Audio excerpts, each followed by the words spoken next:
میں نے آپ کو بتایا نا، یہ وہ پڑھائی ہے کہ جو قرآن نازل ہوا تھا اس وقت، اور جب قرآن اس وقت نازل ہوا تھا تو زکوٰۃ کا سسٹم نہیں تھا اس کے ساتھ. زکوٰۃ کا سسٹم تو بہت بعد میں آیا ہے، یہ عاملوں نے بنا دیا زکوٰۃ کا سسٹم. اب آپ مجھے زکوٰۃ دیں ہر وظیفے پہ 3000 روپے، مزہ آیا؟ میں سیدھی بات کر رہا ہوں، آپ جا کے کر لو روحانی وظیفے کسی کے بھی کر لو، قلب جاری کرا لو، یا وہ جو جتنی چیزیں ہیں سب کرا لو، 2000 روپے دے دو. قرآن کو زکوٰۃ کی کیا، آپ کو کیا خیال ہے کہ قرآن جو ہے پڑھنے کے لیے وہ محتاج ہے زکوٰۃ کا؟ نہیں. اور زکوٰۃ پیسوں میں دی جاتی ہے سال در سال، جو طریقہ کار ہے وہ اس کے اندر کہاں سے آ گیا وظائف میں کہ زکوٰۃ دو؟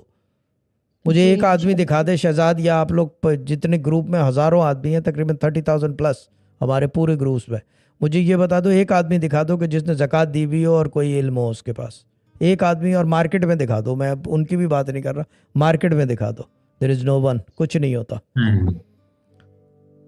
جی ٹھیک ہے جی.